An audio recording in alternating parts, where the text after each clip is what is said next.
For so long, we've been here, we've been trying. Today we are talking with a winner who has failed, and yet she never quit, and therefore she has multiple businesses.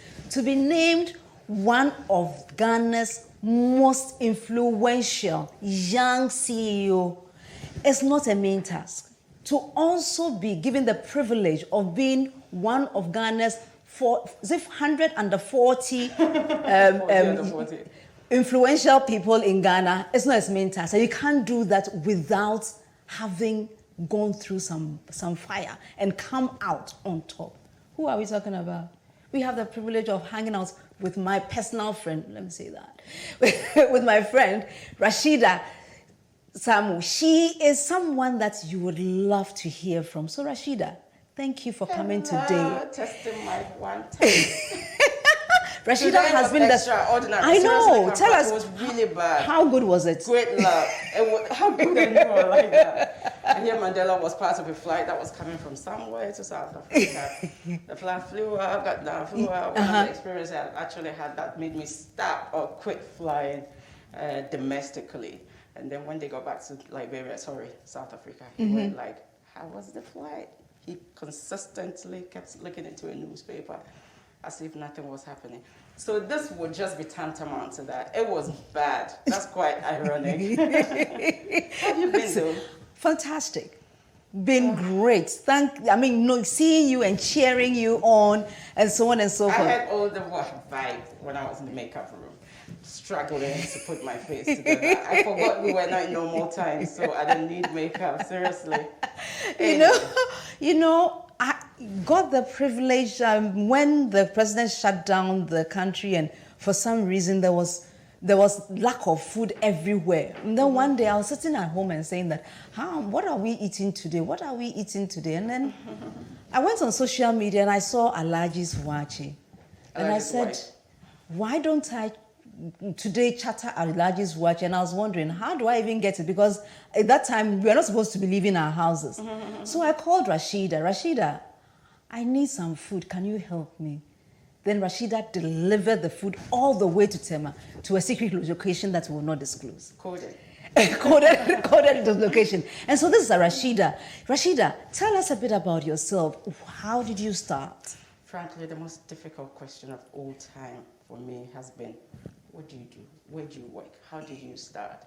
Research has actually proven that 70% of CEOs today did not intend to be where they are. 70%, let me say, of successful CEOs today who have had diversified businesses and they're really doing well, did not anticipate to be here today. It just happened. In my case, who am I to say it just happened? I think, well, by divine authority, by destiny, by the fact that it always will come from God, the Almighty, because there are more and more people who are more hardworking than us, but are not seeing the end of the tunnel. Yeah. And income-generating ventures they've decided to actually embark on. So I would say, thanks to God, I have no idea how I started. Seriously, I think it just happened. But at least your foundational foray into communication started from Tamale in the northern Tamale. Right. I'll call it just young people who were zealous about trying their hands on disc jockeying. Okay. And right after secondary school, I thought, well, if I were the girls' prefect, well, it's time to put my good oratory, I thought, skill into works. Why don't I try my hands? And I've always been interested in the media, actually. I used to admire so many people from afar in the media landscape. I remember once I wrote to Nando from Tamale. There was this gentleman who came to our home, and I said, well, if you're going to Accra, I don't think I had even been to Accra, had I? I wrote a letter. I hadn't been to Accra. I wrote a letter to him, to Doreen, and handed it over to him. I need to know if Doreen received that letter. I think it's the right time to ask him that question. Doreen, so we have a question for you. Did you receive the letter from Rashida? If you did, can you let us know? Yeah, it's going to continue. So, frankly, that was how it started. Then I joined GBC Tamale, played music, read news, had no idea what I was doing, and it just dovetailed into something that led to another. And the rest is history. So then here we are, someone who had just a passion, felt that you were not whiling away the time, but making yourself useful. And because you made yourself useful, you found a potential career path. So you went into media, you realized that you didn't have the skills, so you trained. Well, in essence, I think to a larger extent, we'll say we can call it whiling away time. Okay. Because as much as possible, productivity is very important. Even in our holy books, God is going to be questioning us on productivity. Exactly. So pretty much I've tried as much as possible to divide myself into so many portions, into portions I can actually contain. So right after SHS, I thought instead of sit home and wait for results, fingers crossed, and at the end of the day, maybe results might even come and you throw your hands in despair, wondering which school or tertiary institution might just be admitting you. I thought, well, I could use it for some kind of knowledge acquisition. Okay. There is no excess knowledge acquisition. Yeah. We all agree to that. Yeah. So I went into that, and it gave me some kind of experience. I got the chance to read so many books before I even went to the School of Journalism. It reminds me of a question that was asked by a research methods lecturer. I had read quite a number of books before we even went to journalism school. So it was asking me about a particular book that was written by a gentleman called Chumesi. I raised a hand and said, it was written by Chumasi. So everybody started laughing. I had just come from Tamale, so green with my accent. I said, Chumasi. I did not understand. I was like, why? They don't understand this book was actually written by Chumasi? They said to me, no, they're not laughing because you got it wrong. They're laughing because it's Chumesi, not Chumasi. Yeah. So in essence, that was how it all started. Right after that, I furthered it. I found myself in the UK, found myself in Ghana, back in the UK again, and then finally back home. So then you did your first degree, did your master's in communication. You started working in Metro TV, ETV. Metro TV was actually pre-their qualification, the master's program. Yeah. Right so after. Then after ETV or during ETV, one day you took your phone and decided your phone could do more than. What happened? Again, another difficult question. Frankly, I have always thought that multitasking is the spiciest and juiciest. I have always multitasked. So multitasking has actually always been a part of me. I've tried to do so many things. I can't remember ever sitting down to eat or enjoy a meal without looking through my phone and doing other things. It could be as easy as responding to someone's message, responding to queries and questions about why deliveries of Alaji's wife have not arrived early and so much more. That's me. Yeah, so I got the privilege of hanging out with you. I love that gaze. Don't you see the gaze you give me? We were then Beautiful. in Tamale. Yes, at, I remember. UDS, I remember. Yeah. Oh, this was the Tamale Secondary School, UDS. Yes. Right. Okay. This was the Tamale. Yes, in UDS. Yes. Right. Okay. Yeah. This was UDS. Yeah. Yeah. Okay. So that was you hanging out with us. Oh no, that time it was a road show. So we were at the road show at Radash Memorial Center. Look at how you're looking. I was there some. Yes, you definitely were there. So definitely. And we'll talk about the road show along the way. This was Agenda 2027. This was when we challenged them that they should do their 10-year plan for in 2017. Right. So then multitasking is part of it. And so part of that multitasking led you to start your first organization, which was into strategic communication. Right. I know that you have worked, as part of that foray, you've worked for blue chip companies. Name some of them for us. It was frankly when we started this consultancy business. When I was on TV, I mean, it was a morning TV kind of a thing. Most morning TV personalities would usually finish the show, get back home and sleep. But once my sleep is disrupted, it gets very difficult. So lately, I have adapted a strategy of just shutting my phone or putting it on silent. Well, so on TV, I thought right after morning TV, which ended at 9 a.m., post-production meeting, which would usually last not more than an hour and so much more, what would I do with the rest of the day? Instead of hanging with people, why don't I get something else doing? So right but just a few minutes of a walking distance away from the office, I found an office where I actually started the I-ZAR Group, which is still there, 14, 15 years down the line, actually. 14, 15 years down the line. So this is kind of, it will run kind of parallel to being on. So the whole of the essence was the fact that I needed to prioritize and strategize as much as possible. So after TV, the rest of the day I can use it there and then do some other things. So it became a multiple stream of income generation, like you've always preached. So right after that, it didn't take long. I mean, 5 o'clock, 6 o'clock, the day was ended and you had killed 1,000 birds with just one stone. Fantastic. So the day becomes more productive. Exactly. And then you built the business. So then you had your regular job, but you had a side business that you were not really in the same business, but it was kind of using your talent that you already had, the knowledge that you had, the skills that you had to bring that to bear. I kind of leveraged my personality, which is a very important element in business, especially in entrepreneurship as well. I mean, right after TV, I met people, I interviewed people who were stakeholders in activities that were of relevance to business in the country. So I would typically say to them, well, right after the interview, I do this. I think I discussed that with all of you who actually appeared on the show. You did. I do this and how do we work? And so much more happened there, actually. So I sort of leveraged the personality. I nurtured it for some time. It was quite difficult. You know, it gets difficult to get it standing and sustained. So once it got standing and sustained, that is where I want us to settle a little. So in standing and sustaining your company, your business, what happened when the going got tough? I will say that there is no particular time in the life of an entrepreneur or mere mortals like us where there won't be a tough time or challenging moments. I say to myself that challenges are supposed to be a part of our daily life. So when you ask me about a particular challenge, I may not be able to say so much about that in the sense that I feel each day is a challenge for us.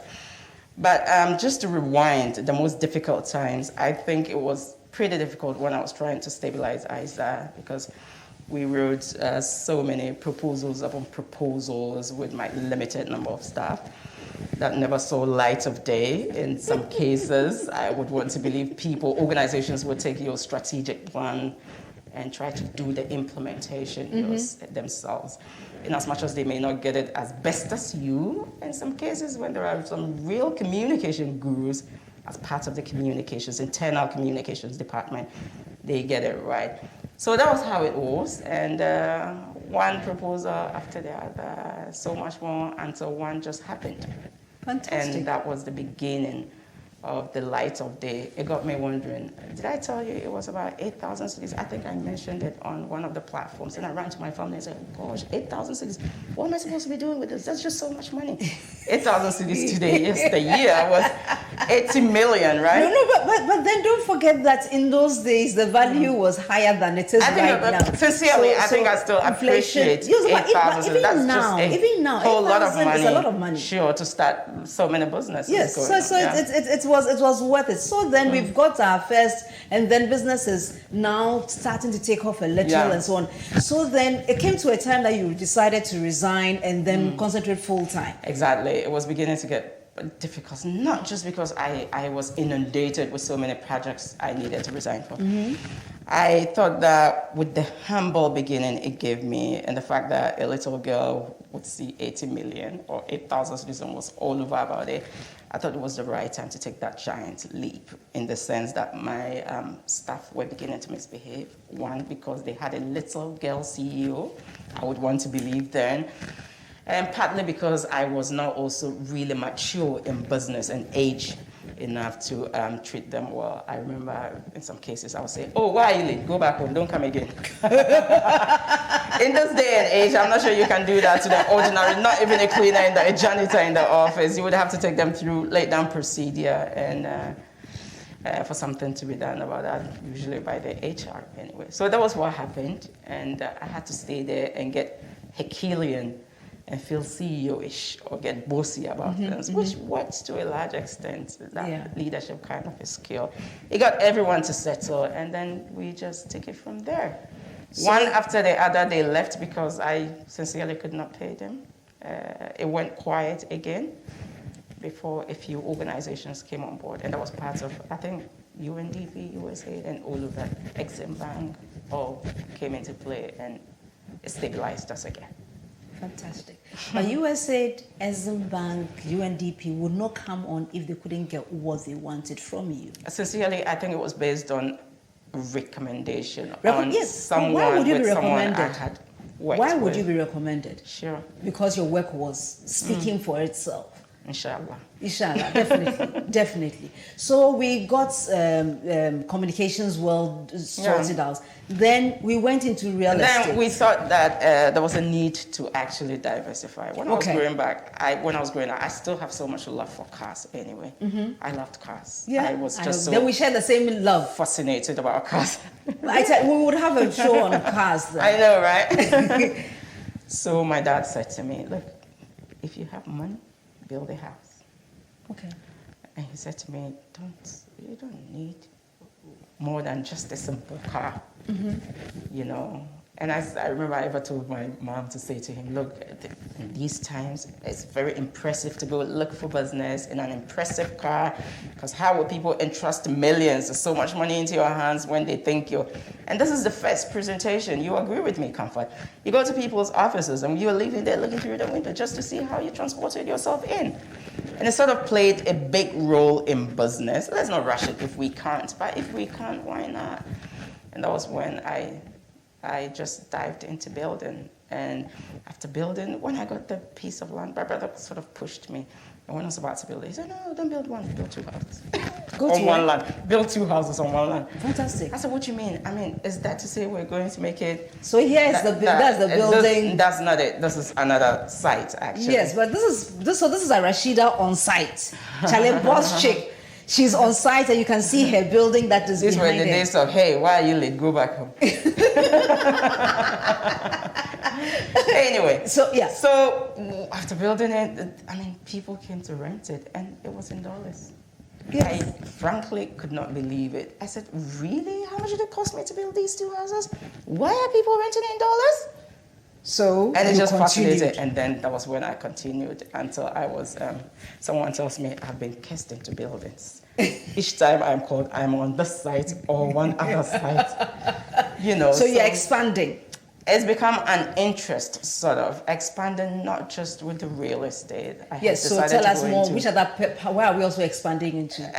Commercial Commercial. property, which is very important. Which I one? may not want to get so much into, actually. The Wache or the... No, commercial property means just building, maybe. Yeah. Roadside kind of property for as opposed to properties. renting a house to live in with your family. Okay, right. So that was what happened. What happens to the projects in the north? Which one? The factory? The factory. Right. So the factory was actually supposed to produce finished products of shea butter. Okay. Which is one of the reasons why it was actually located in the north, due to that's proximity to raw material. Yeah. And it's not been in operation yet, in as much as we sank so much money into it. I think in as much as it's standing there as an investment, something will happen later. It's just simply because we've been quite busy here in Accra. But we've had quite a number of people speak to us on the possibility of joint ventures. Okay. And I think it should be the order of the day now. We're growing, so you should just set for your money to work for you. Exactly. Gradually. Exactly. Yeah. Right. And then our big baby.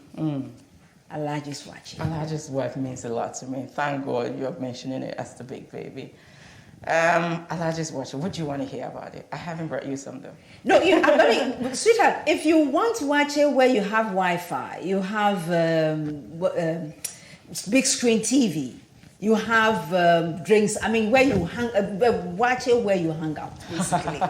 My staff where you will do ostracize boys, me. where you do boys. Look at that. My staff will ostracize me because they just said to me, the look at Wi-Fi that. has not been working for a month now. I said, oh, really?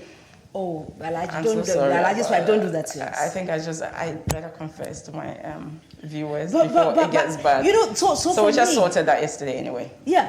So here we are, and we have celebrities going there Well, to this go is and... one of the people I really have had so much respect for, Prof. Henson, who gave me the antidote and tactics in the raw business world, the practical Yes, business in a yes. practical sense. Yes, From yes, the University of Ghana Business Yes, School. yes, And I- I think that was a visiting lecturer from the US. Okay, Who was okay. so fascinated when he got there and Prof said I was his student. I said, really? A student of yours from the corporate world, this is what she does now? Exactly. I said, no, I don't just do this now. I am also still so much embedded in the corporate world. I do this alongside. Then he decided to write a piece. This is a typical Saturday morning. Saturday when morning. It just How starts. many workers do you have These there? days is bad, about 20 for now. 20? Yeah. How many sales We have points? about 20. We have 2 sales points, so it gets really chaotic. But for the times that we are in, I would say we have a multiple sales point in the sense that people would want to have their voucher delivered. Yes. Which has been a big challenge. So we've invested in that to ensure that delivery is actually smooth sailing. We outsourced it earlier. And does a drive-through still work? That's the drive-through you just said, the Toruko. We call it Toruko in the north, that one. So you can pack if you don't want to get down, or you can pack there if you don't want to get down, and then you'll be served. It's just the matter of honking as much as possible.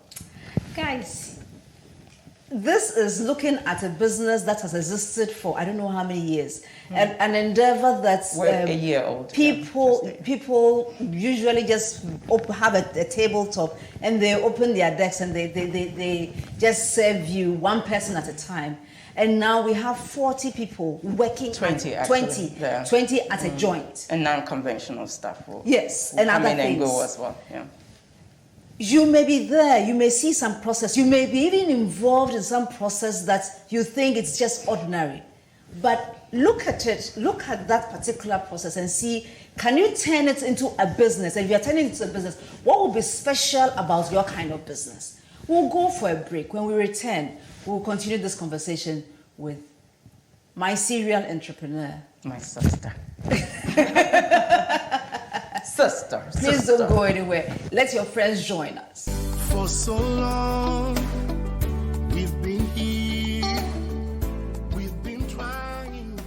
Welcome back. And you know, we are hanging out with Rashida Alaji Swachi, the original Alaji Swachi. It's not the type that we have in town. This is the one and only.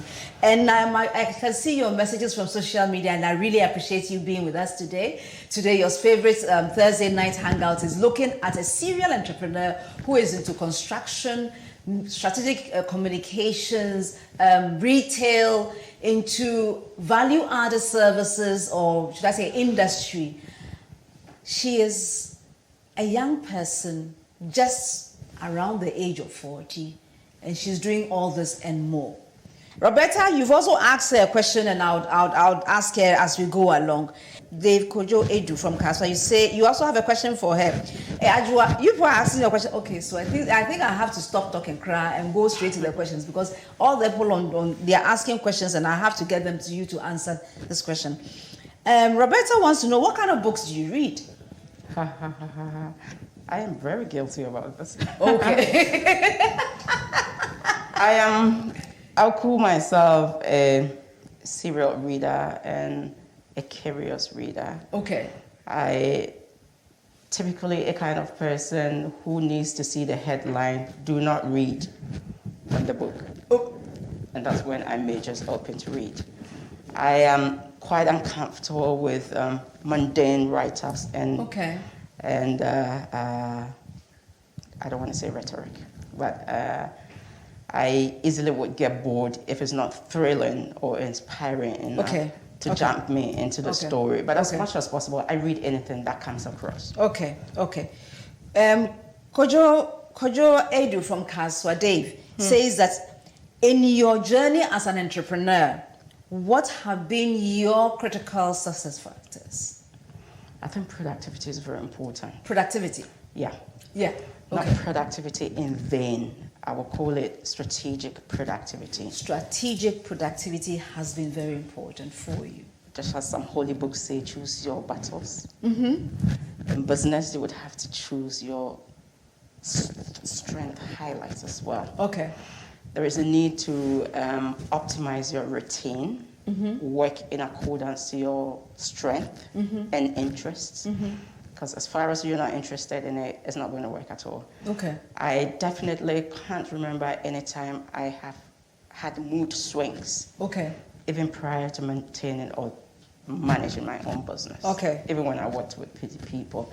Okay. So productivity, I'd want to believe, share interest in what you do, and so much more. Great entrepreneurs who've been bigger than me have prescribed. Yeah. Okay. Okay. Adra says that TY is one of my favorite. TY, Charlie, this shout outs to you. Nice to see you online again. See, she's asking, she has 3 questions for you. Do you have any fears? I think it's only normal to have fears in life as human as we are. Would want to believe the strongest of girls or ladies in front lines in business and so much more have fears as well. They have emotions. I won't hide it. I won't say I'm a go-getter, nothing gets to me. And sometimes you could cry in your bed over a simple janitor in your office who treated you badly and you thought you did not merit it. So on a daily basis, I mean, there are fears, but the most important thing is to overcome the fear, forget the past, and forge ahead, looking into the future. So that has always been my guiding ethos that keeps me going in business, actually. Fantastic. Now, I want to take her next question and let's go and look again at Alhaji Swache, because I want to see what business model, what made you settle on that particular business model? What are the routes that we can take to also craft a business model for something that we are also thinking of doing? So she talks about the impact of COVID, what impact has COVID had on your business operations? And I know you opened just around the time that COVID Before COVID, yes. Yeah. That was before COVID. Before COVID, yes, but it wasn't too long after. No, not really. You're exactly. Right. So it was around that time. So what impact did COVID have on your business? And with that, let's also drill down. What kind of business strategies? How did you identify that particular business model? And what thinking? You know, I want us to have a little bit of high level thinking over there. I'll say to Tiwa that one of the biggest bane to a smooth success, in my opinion, as a young business person, not the expert who is actualized in business, is those words: business model, strategic plan, business idea. What else, if you could remind me, gentlemen? Have you had that issue? You popped into an office looking for just basic startup and they tell you to go bring a business idea? Not even I-ZAR, which is supposed to be a corporate entity, unless, of course, we're tendering for a job. Okay. Did I have a book laid down like a Bible or a Quran, flipping through and reading and applying? This is tantamount to drawing your own world, jumping into it, and dancing to your tunes. Dynamism. There are people around you. You're serving people. Can you be an island in business? No. These are the basic stuff. Get proactive. Ensure that you're banging it on. I tell you what, the largest white building is not actually ours, even though we're into construction. When we rented it, it took like 2 years for me to open the joint. Why? And I had friends talk to me. Why? And as much as some friends were saying to me, well, you travel a lot, why don't you get Louis Vuitton bags and come in? I said to them, I don't even have one yet. You know, how many times do you actually buy bags? I actually... One in 1,000 years. I have actually stopped holding bags for most of the time. Because right now, this is my bag. I mean, my phone is my bag. The phone is here. You know, I have my money on it. So this is actually now my bag. When I'm going to church, when I'm going to church, I just have the phone. I don't have the Bible and notebook, nothing. This is my bag. So this is where I say we have simply got to be strategic. And... bless admin work. In as much as I don't remember the last time I flipped my computer. That's by the way. I have a strong belief that if you get your analysis right, in my terms, I'll call it SWOT analysis. In the terms of a lay person, young business person, I think they go through that as well. I have always used a typical example of some business people right at your backyard selling Amada Yes. on the Lagos Avenue. Yes. When it started, there were just a few people, like 2 people. It was lucrative. It was lucrative because it was sort of a monopoly, we call it in business. Yes. Everyone came out there to sell Amada. Yeah. As we speak, if you go there tomorrow morning, you'll It's buy a glass. today's Amada. It won't sell off. Yeah. Exactly. But if you got your strategy right, fast forward in terms of Wache. Prior to opening Alaji's Wife, when I told people I was actually going to sell Wache, they didn't believe me. They said, are you going to open a restaurant that could be matched to the Imperial Perkins, or what are we talking about? They quickly wanted to match it to my corporate life or who I have been.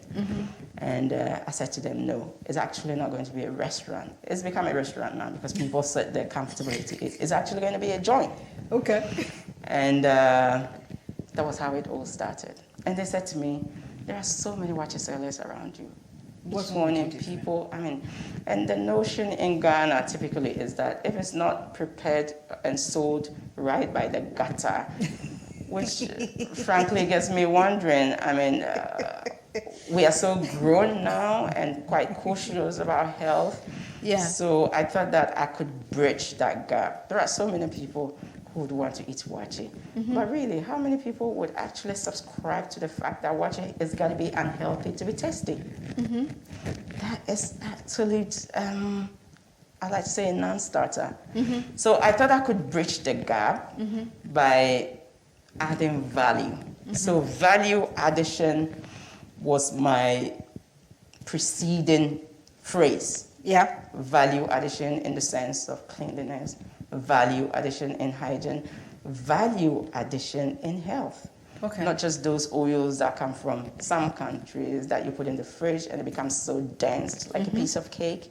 We have been very careful about that. Okay. As we speak today, when you go there, you can take our shito to any lab. We don't put all those Maggie's white substances. You don't use Maggi? Never. Think about it. My shito has a lifespan, a very short lifespan.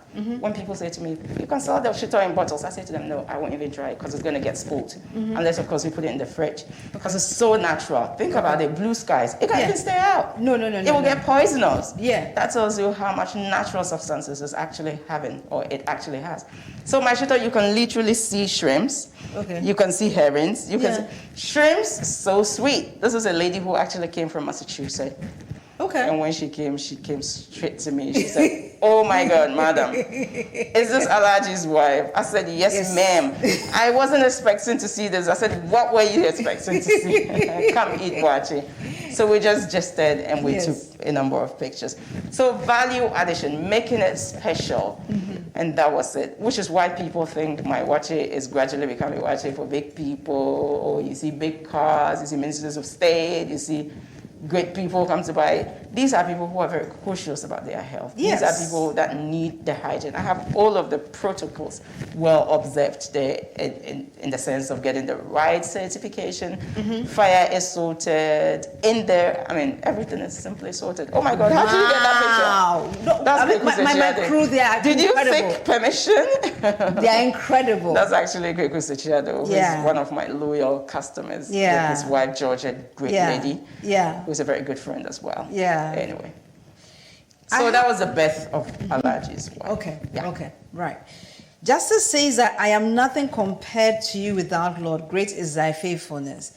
And then Mufti Senior says that Rashida inspires. Thank you so much, Mufti. And Mufti Senior says that what keeps her going...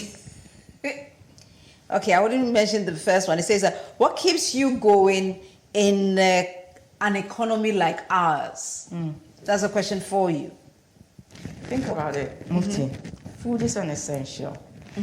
I know many a times business people or great successful people who have been quite wealthy a million times than just basic businesses like us would make money and look for, I'll call it story laundering to back the success, throw it back to young people in the form of an inspirational message. and then they get expired. Once they get out of the room, it's out of them. They're back to vices.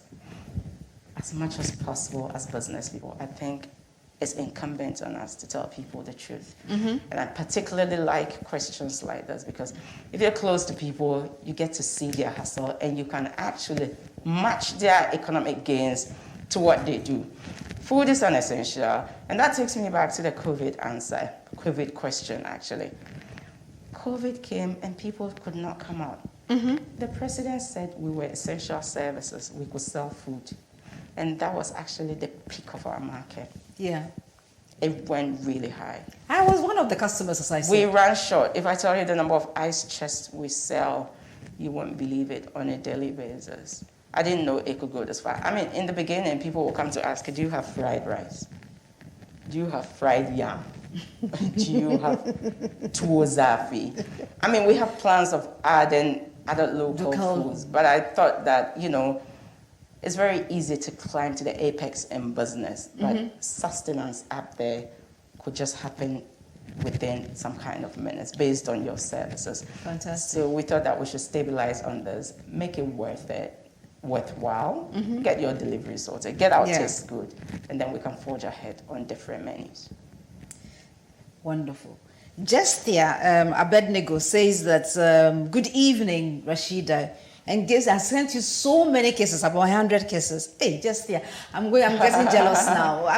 No, don't do that.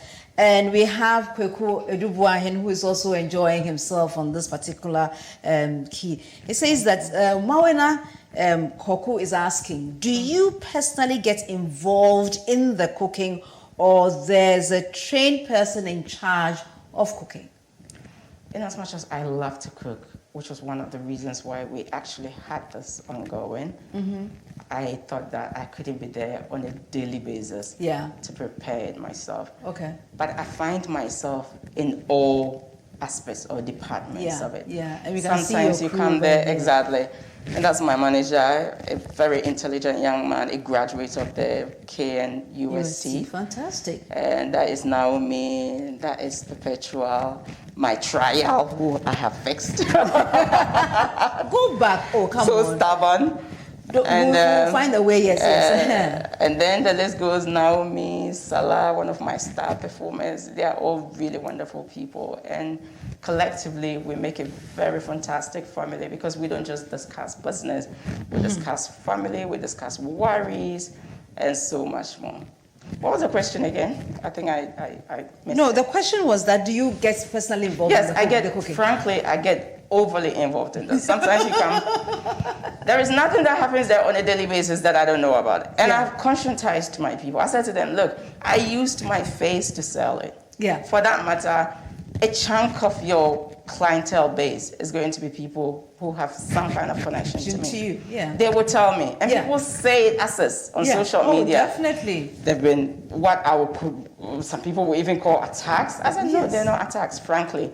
And I make it very relevant to be part of all answers that are demanded by clients.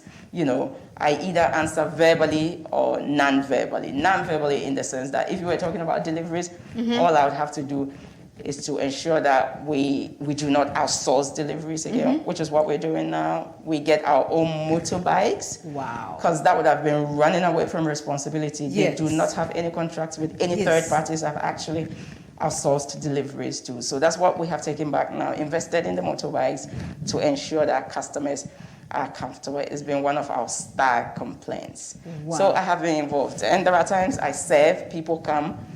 There are days people speak English and you speak it back to them and you see them, what's it brofo? Watch it run,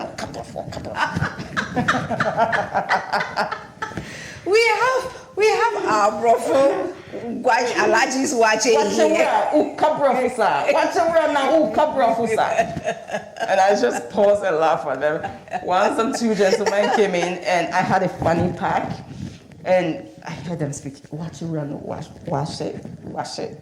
Vuitton, or Vuitton watching. Watch it, Louis Vuitton, or Vuitton watching. So these are the exciting moments about it. It's just like customer service. You get to meet people from different walks of life. And it's sort of broadens you intellectually. It spices up your interpersonal relations and customer service pros, I'll say. Excellent, excellent. Justia says that, wow, it's great, it's easy. Getting to the peak can be very easy. Is it true? Yeah, it can be very easy. It can be very easy. If you embalm it. What makes it easy? We want to, not that we want the easy way, but what makes it easy? I think easy things can just be compared to free lunches. Okay. Today, I was just speaking to one of the artisans this afternoon. I told him to paint a particular coping. The coping runs across and it runs to the sides. He paints it. Madam, Marie. I said to him, okay, I'm coming to check it. I come to check it.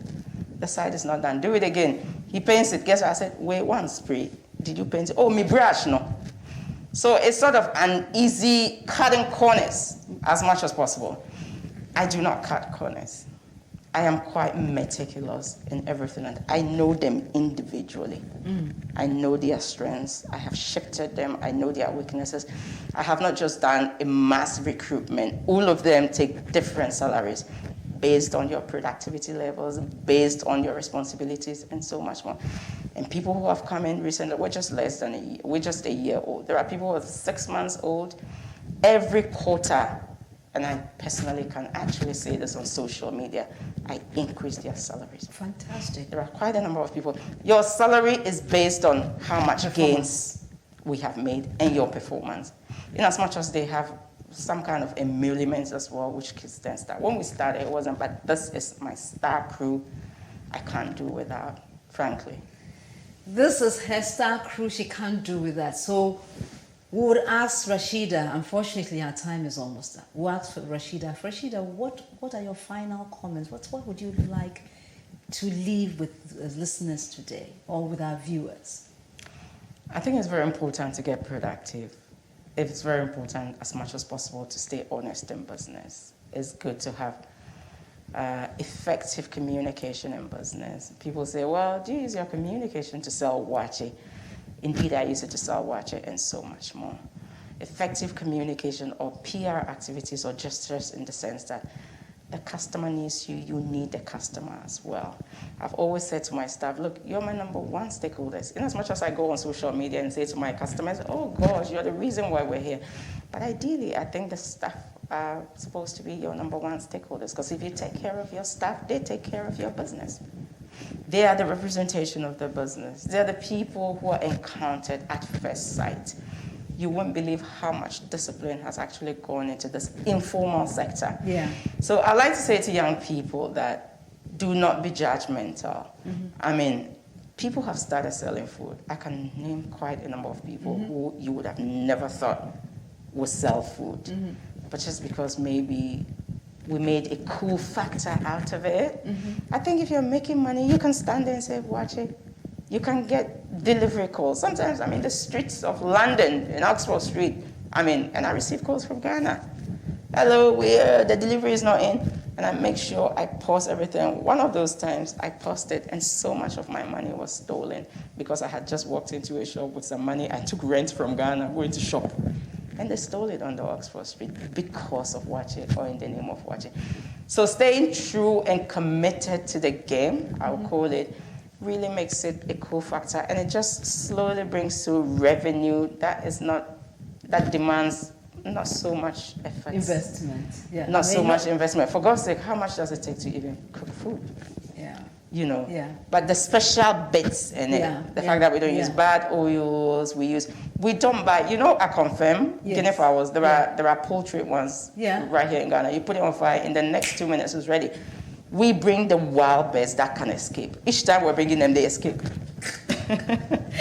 Now, that is a wow factor with Rashida. We've been privileged to hang out with Rashida today. Rashida is someone who, throughout her life, she has been able to look at what she wants to do and craft a strategy to get that which she wants. I'm grateful that she came today to share us how, as a serial entrepreneur, she started in communications. She moved into... Comfort, let me just make one correction. A quick one. I'm so sorry about that. But, more and more of the young people are beginning to question each other. Oh, but because she has the money to invest in celebrities to endorse the Wachi. None, and I'll repeat it, none of these people from Sarkodie, Nanaba, Namwa, Sewa, Sandra, Kobe, all these people are just purely in support of infant entrepreneurship. Yes. And they support me effortlessly. Nanaba Namwa organized a photo shoot in her home, and she did everything. Sandra and Co will buy, they will still buy, and name you, Sarkodie will still buy, and mention you. This is just by virtue of the fact that, my diversified business has gotten me, close to quite a number of people. They're just friends. Yeah. So my friends and family were actually my number one customers. Yes. So they were friends who got to know that you were into this. And then relationship, very important, networking in business. Networking And that's helps. how, and that's why this is working. I mean, I can't go on without mentioning one of our star ladies, Class B Della Russell, we call her on social media. She's called Della. She works at the Graphic Communications Group. She's been a big bone. I mean, the likes of Ifya, Kutu, Maslow, and quite a number of people who go behind the scenes and call you, someone, including Prof. Henson, who taught me the street tactics. Who call and speak to you about. So today, Rashida, we've gone out. You've done what I used to do to you when you were on YouTube. I know, right? Well done. Please ensure that you share the stories that we talk about, because that is where somebody else will hear this thing and be blessed. So until we come your way next week with Springboard Roadshow, not Springboard Hangout, Springboard Roadshow. This has been Comfort Okron, and it has been a privilege hanging out with the one and only Rashida Saani Nasamu, who is Alhaji's wife, amongst many other organizations. I love you. I'll miss you. So we'll see each other again. Bye.